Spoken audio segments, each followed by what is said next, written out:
આજનો ટોપિક છે cost center and cost category. એ લગભગ ટેલીની અંદર આપણે ફીચર્સ સપોઝ કે કંપની ક્રિએટ કરીએ.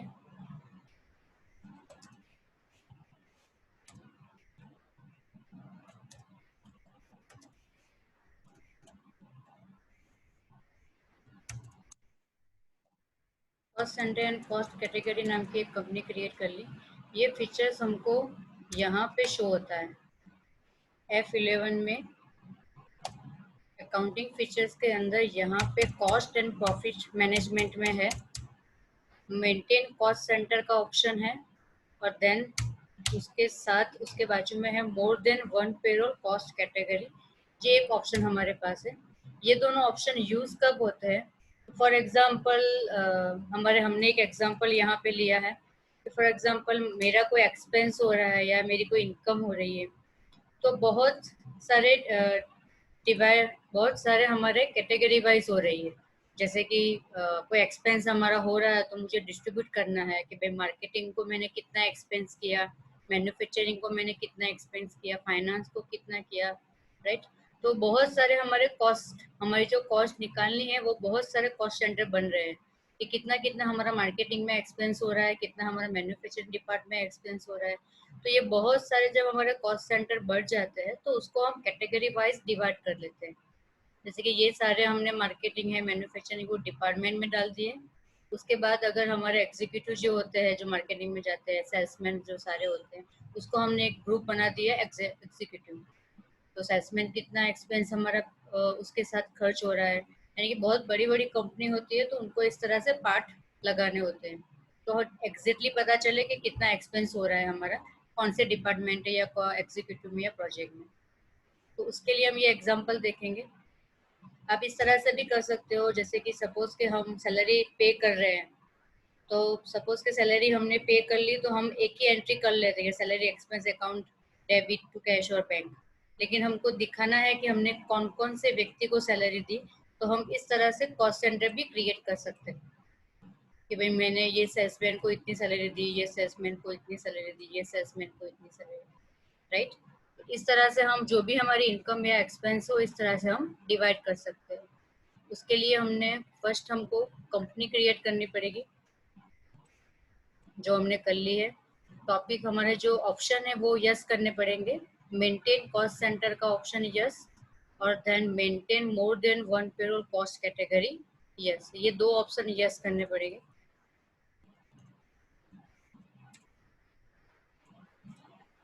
उसके बाद हमको जाना है फीचर्स जो हमने ऑन किए हैं, उसके बाद हमको जाना है कि हम क्रिएशन क्या करेंगे. तो हमारे जो जो भी अकाउंट इन्फो में कैटेगरी और कॉस्ट सेंटर है वो पहले हमको क्रिएट करने पड़ेगी. फॉर एग्जांपल हमारे कॉस्ट कैटेगरी में क्रिएट, हमारे कॉस्ट कैटेगरी ये तीन है, एक डिपार्टमेंट, एग्जीक्यूटिव और प्रोजेक्ट. तो यहाँ पे हम क्रिएट कर लेंगे एक डिपार्टमेंट का नाम, कैटेगरी. नेक्स्ट इसका एग्जीक्यूटिव का हम क्रिएट कर लेंगे यहाँ पे, और नेक्स्ट एक प्रोजेक्ट. कैटेगरी का नाम हमने क्रिएट कर लिया. उसके अंदर हमको कौन कौन से कॉस्ट सेंटर बनाने हैं कैटेगरी के वाइज. तो यहाँ पे हम जाएंगे कॉस्ट सेंटर, क्रिएट. ये सारे फीचर्स हमने लाए कहाँ से, अकाउंट इन्फो में जाके कॉस्ट सेंटर क्रिएट.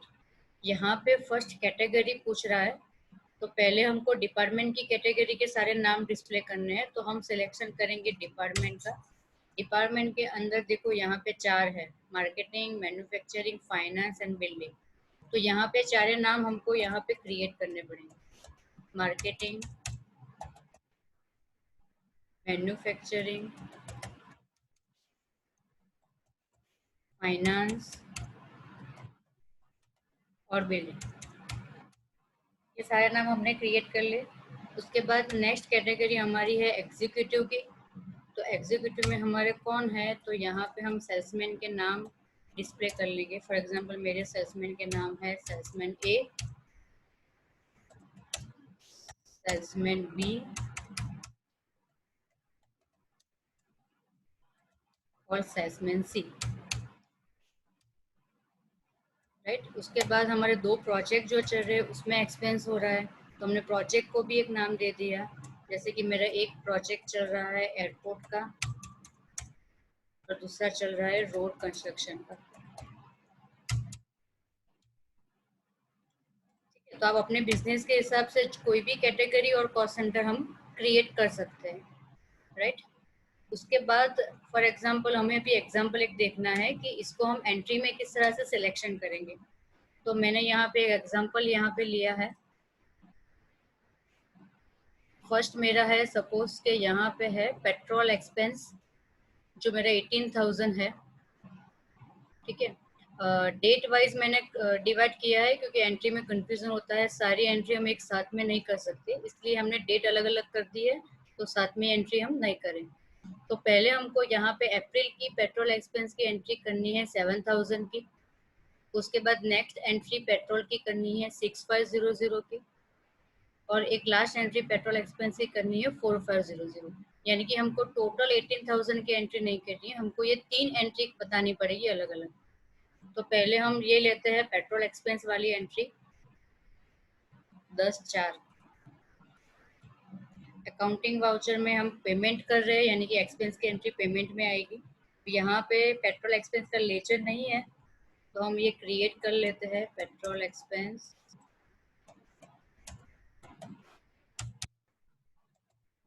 ग्रुप है इसका indirect expense, cost centre applicable yes. और फर्स्ट एंट्री हमारी 7,000 की, जो यहाँ पे अंडरलाइन है उसकी एंट्री करनी है 7,000। उसके बाद यहाँ पे ऑटोमेटिकली ऑप्शन आ जाएगा कि ये 7,000 को कौन से कैटेगरी और कॉस्ट सेंटर में डिवाइड करना है। तो यहाँ पे हमारा ऑलरेडी रेडी है कि डिपार्टमेंट कैटेगरी सेलेक्ट करनी है, और यहाँ पे 3 है, मार्केटिंग का 3,000, फाइनेंस का 2,500 और मैन्युफैक्चरिंग का 1,500। तो यहाँ पे हम कैटेगरी सिलेक्ट करेंगे डिपार्टमेंट, उसमें मार्केटिंग का जो ऑप्शन है उसमें लेंगे 3,000। उसके बाद है फाइनेंस, फाइनेंस का है 2,500 और मैन्युफैक्चरिंग का है 1,500। तो ये एंट्री हमने एक कन्वर्ट कर ली, ठीक है। डिटेल्स कुछ है नहीं हमारे पास कि ट्रांजेक्शन किस तरह से हुआ है, तो यहाँ पे हम कैश ले लेंगे। ओके, कैश की ओपनिंग बैलेंस हमने नहीं डाली है, तो सपोज के डायरेक्टली मुझे कैश के लेजर में जाना है, कोई भी लेजर में। अगर हम चालू एंट्री में सपोज के पेट्रोल एक्सपेंस या कोई भी क्रेडिटर्स या डेटर्स उसके लेजर में डायरेक्ट जाना हो, तो यहाँ से हम कर्सर लाके करेंगे कंट्रोल एंटर, तो उसका जो भी लेजर है वो ओपन हो जाएगा। कंट्रोल एंटर, बैलेंस डाल देते हैं थोड़ा। ओके फाइन, तो ये हमारी एंट्री हो गई फर्स्ट पेट्रोल एक्सपेंस की। इसी तरह से नेक्स्ट एंट्री भी हम सेम पेट्रोल एक्सपेंस की करेंगे, लेकिन 6,500 की, और उसके अंदर कैटेगरी सिलेक्शन करनी है एग्जीक्यूटिव और कॉस्ट सेंटर सिलेक्ट करने हैं सेल्समैन ए और बी। देखते हैं एक एंट्री सेल्समैन 6,500, कैटेगरी है एग्जीक्यूटिव। डेट चेंज करो ना मैडम। हाँ, एक्चुअली मेन लैपटॉप सर પાસે છે। सेल्समैन का 4,500, सेल्समैन बी का 1,500, 2,000। इस तरह से हम सिर्फ सिलेक्शन ही करना है। आपको अगर कैटेगरी नहीं बना तो आप डायरेक्टली कॉस्ट सेंटर भी सिलेक्शन कर सकते हो। बहुत सारे कॉस्ट सेंटर बन जाते हैं तो उसको कैटेगरी वाइज डिवाइड कर लो,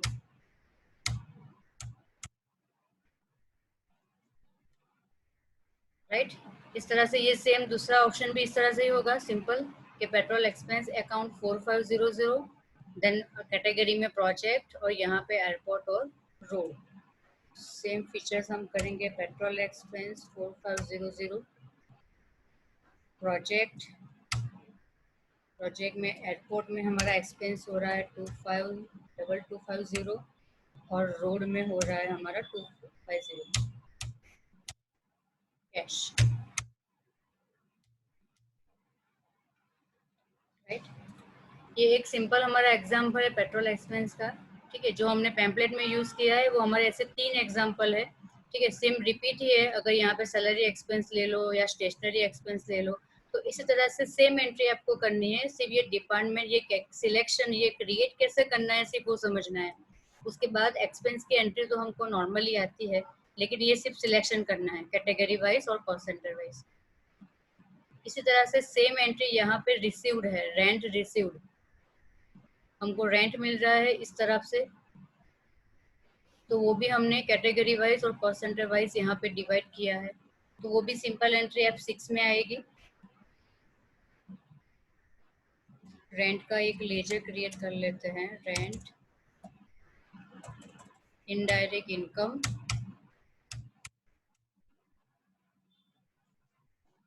टोटल रेंट हमारा है यहाँ पे 36000, लेकिन फर्स्ट हमको 2200 यानी कि 22,000 की एंट्री करनी पड़ेगी यहाँ पे, 22,000। कैटेगरी है डिपार्टमेंट, उसके अंदर मार्केटिंग, मार्केटिंग का है 11,000, फाइनेंस का है 7,000 और बिल्डिंग का है 4,000, देन कैश, राइट। इस तरह से आपकी सारी एंट्री इस तरह से होगी। अगर आपको आंसर देखना है कैटेगरी वाइज और कॉस्ट सेंटर वाइज, तो आपको किस तरह से देखना है, तो आपको जाना है display, statement of accounts, cost centre, उसमें कैटेगरी समरी, तो यहाँ पे आपका इस तरह से लिस्ट बन जाएगा।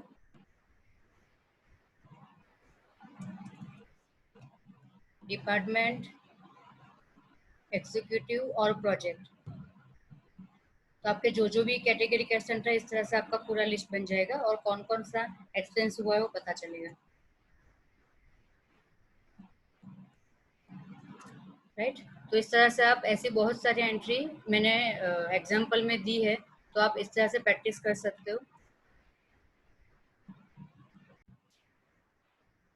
नेक्स्ट टॉपिक है receipt note, delivery note, rejection out और रिजेक्शन इन।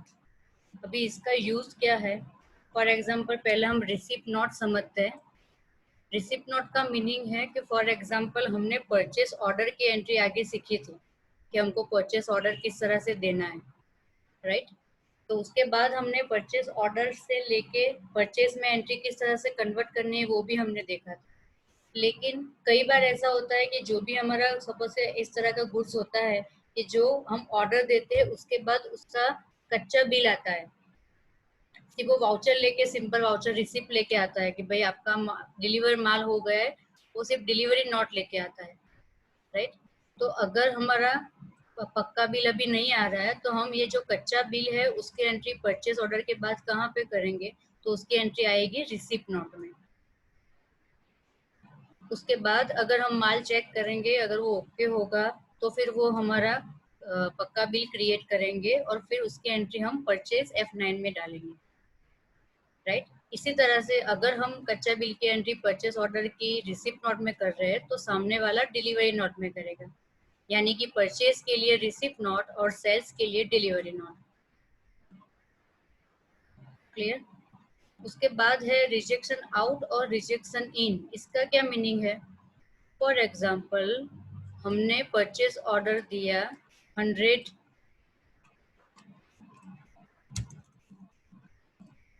हमने परचेज ऑर्डर दिया 100 पीस का, राइट। फिर वो रिसीव्ड हो गया 100, ये हमने परचेज ऑर्डर में एंट्री करी, ये एंट्री करेंगे हम रिसिप्ट नोट में। लेकिन फॉर एग्जांपल हमने जो भी हमने माल रिसीव किया है उसमें से अगर 10 पीस खराब है तो हम रिटर्न कर लेंगे। लेकिन रिटर्न कब होता है, तो रिटर्न सपोज कि हम परचेज F9 में एंट्री करते हैं, उसके बाद अगर माल हम रिटर्न करते हैं तो उसकी एंट्री कहाँ पे आती है। अगर हमने एक बार परचेज कर लिया माल और उसके बाद हम कोई माल रिटर्न कर रहे हैं तो उसकी एंट्री हम कहाँ पे डालते हैं, debit note, debit note, right. उसकी एंट्री डेबिट नोट में आती है। लेकिन हमने अभी F9 में तो एंट्री की नहीं है, लेकिन हम ये 10 पीस रिटर्न कर रहे हैं, तो रिटर्न कर रहे हैं तो इसकी एंट्री आएगी हमारे रिजेक्शन आउट में।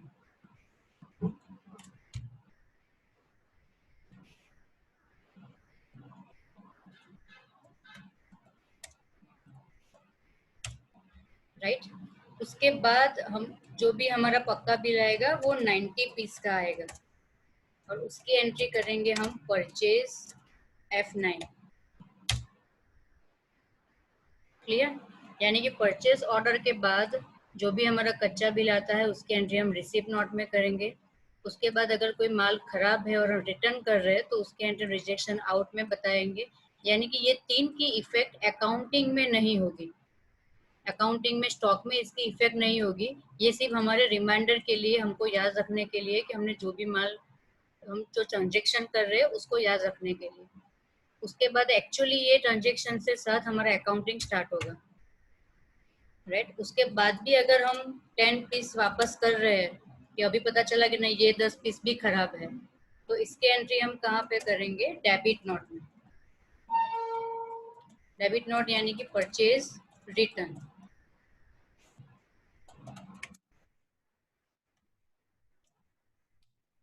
और लास्ट में हम क्या करते हैं? पेमेंट।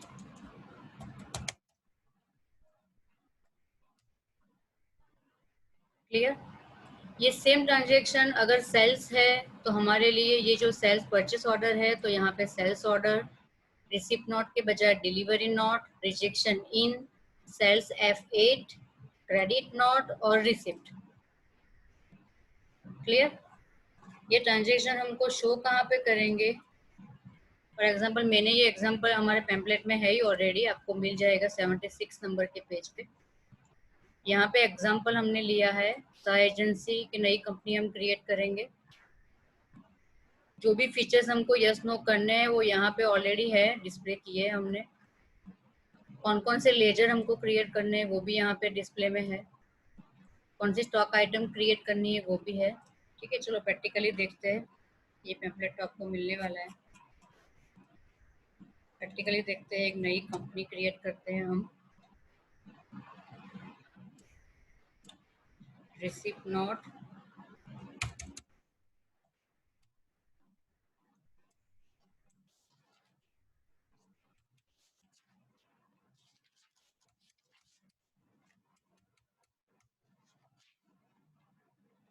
के बाद फीचर्स यस करने के लिए जाएंगे हम F11 में इन्वेंटरी फीचर्स, क्योंकि स्टॉक के सारे फीचर्स हैं।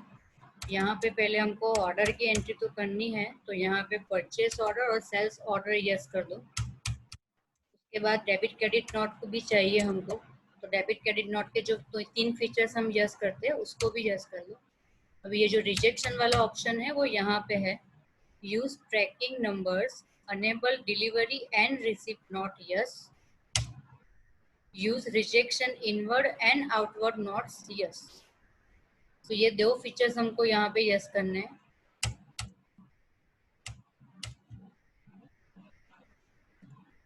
उसके बाद रिक्वायर जो भी हमारे लेजर्स है जो एंट्री में हमको चाहिए, यहाँ पे हम क्रिएट कर लेंगे।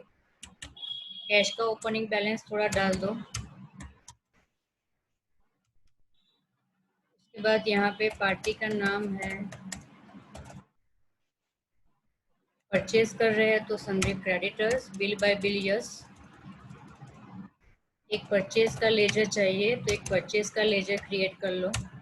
Inventory yes. एक परचेज का रिटर्न का भी हमको लेजर चाहिए जो एंट्री में हम आगे देखने वाले हैं प्रैक्टिकल। परचेज रिटर्न का भी लेजर साथ में बना देते हैं। स्टॉक आइटम क्रिएट करनी है, inventory info stock item create, Pepsi under group alter C करके बना देंगे, कोल्ड ड्रिंक,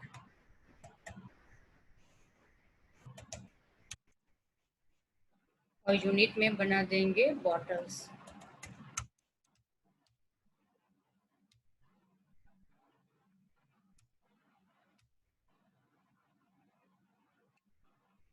रिक्वायर लेजर और स्टॉक आइटम हमारे पास क्लियर है।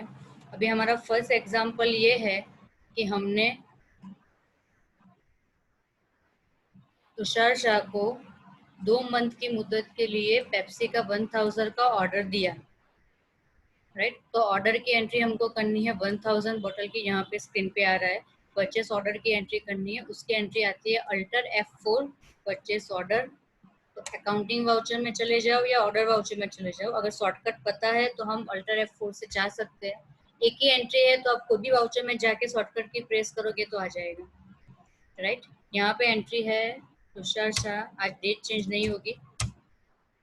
परचेज, यहाँ पे आइटम ले लेंगे पेप्सी, मेरा ऑर्डर नंबर है 001।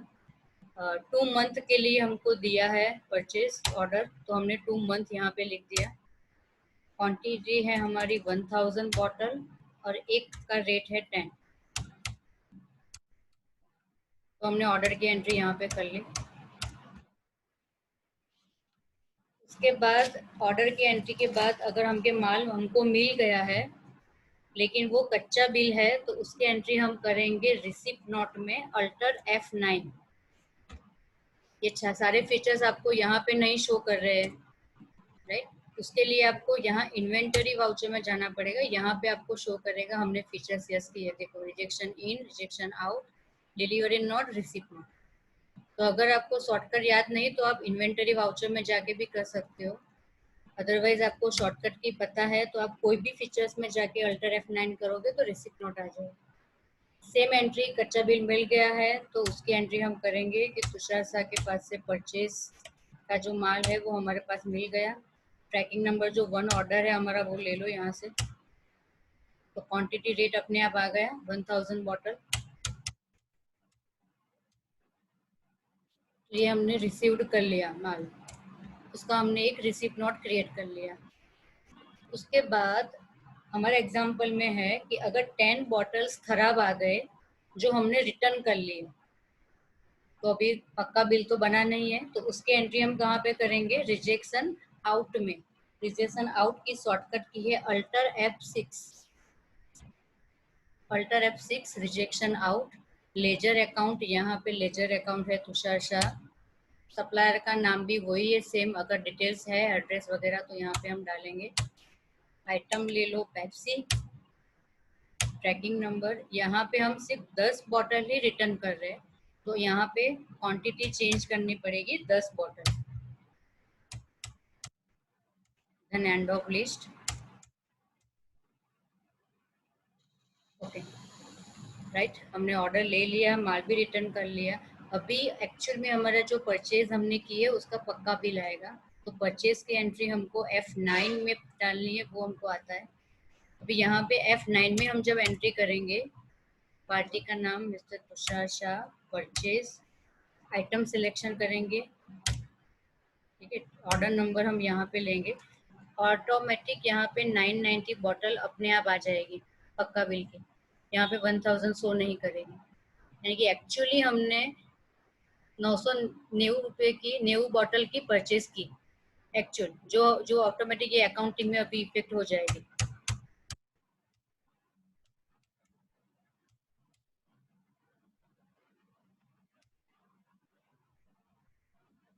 राइट। सपोज कि अभी हम ऐसा कर रहे हैं कि भाई परचेज में हमने सारी परचेज डाल दी है, पक्का बिल भी मिल गया, लेकिन वापस हम कोई माल रिटर्न कर रहे हैं तो वो एंट्री हमको पता है हम कहाँ पे करेंगे, डेबिट नोट में।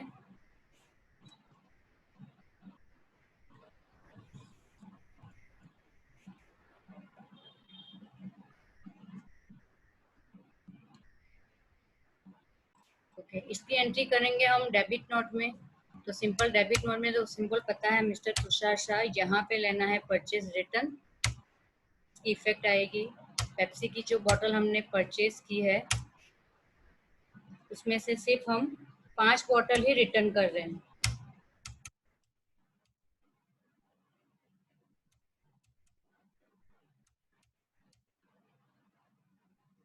ओके, तो टोटल हमारी जो अभी अमाउंट बनी थी परचेज के साथ, उसमें अगर अब हम पेमेंट करने जाएंगे तो तुषार शाह के आउटस्टैंडिंग ऑटोमेटिकली यहाँ पे देखो 9850 आ गई, यानी कि 1000 बॉटल 10 के हिसाब से 10,000 थी, उसमें से हमने 990 परचेज किया और 5 बॉटल वापस दे दी। तो यहाँ पे ऑटोमेटिकली हम इसका पेमेंट कर लेंगे तो ये अकाउंट 0 हो गया कैश।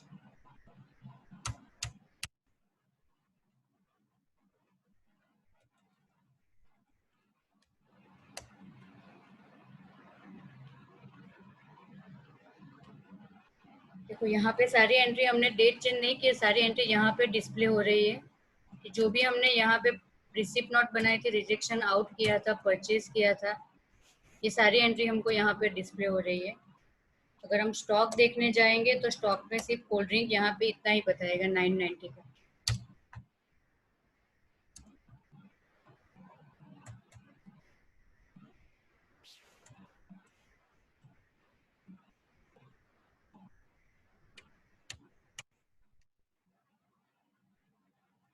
क्लियर? फॉर एग्जाम्पल, लेकिन मुझे यहाँ पे लोगो चाहिए अपना निशा ट्रेडिंग कंपनी सपोज के जो भी है उसका यहाँ पे एक लोगो चाहिए। तो लोगो अगर हमारे कंपनी का सेट करना हो टैली में तो किस तरह से करना है, तो इसके लिए हम जाएंगे F11 में। F11 में यहाँ पे सेकंड लास्ट ऑप्शन है जो नॉर्मली हमारे लाइसेंस वर्जन में तो यस ही होता है, ये enable company logo. Enable company logo हम यहाँ पे अगर यस करेंगे तो यहाँ पे लोकेशन ऑफ लोगो का पाथ आएगा कि आपका जो लोकेशन ऑफ लोगो है उसका पाथ कौन सा है और उसका फॉर्मेट क्या होना चाहिए, तो BMP या JPG होना चाहिए। फॉर एग्जांपल मेरा डी ड्राइव में लोकेशन डी ड्राइव में यहाँ पे एक लोगो करके फोल्डर है, सपोज कि ये हमारा लोगो है। तो इसका पाथ किस तरह से शो करेंगे, तो यहाँ पे एड्रेस बार में जब हम क्लिक करके लिखते हैं तो मेरा जो भी फोटो का नाम है लोगो वो हम यहाँ पे टाइप करेंगे। तो यहाँ पे बाय डिफॉल्ट देखो एक फॉन्ट आ रहा है पी लोगो, सपोज कि ये PNG है तो ये शायद काम नहीं लगेगा, एक और लोगो मुझे ढूंढना पड़ेगा।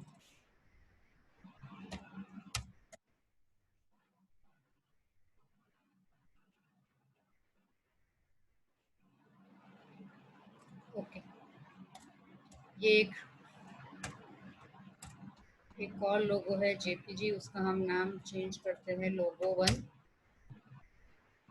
तो यहाँ एड्रेस बार में फोटो का जो भी नाम है वो हम यहाँ पे लिखेंगे। तो यहाँ पे इसका पाथ आ जाएगा इस तरह से लोगो 1 करके। तो यहाँ टैली में किस तरह से लिखना है, D./ से वहां पे जो लिखा है इस तरह से, और लोगो 1.jpg फाइल का नाम और उसके साथ उसका एक्सटेंशन कि .jpg है .bmp है। यहाँ पे एंटर करेंगे, अगर एरर आएगी तो वो ऑटोमेटिकली एक्सेप्ट नहीं करेगा। अभी देखते हैं DSS में जाके कि सेल्स के बिल में लोगो प्रिंट होता है कि नहीं होता है।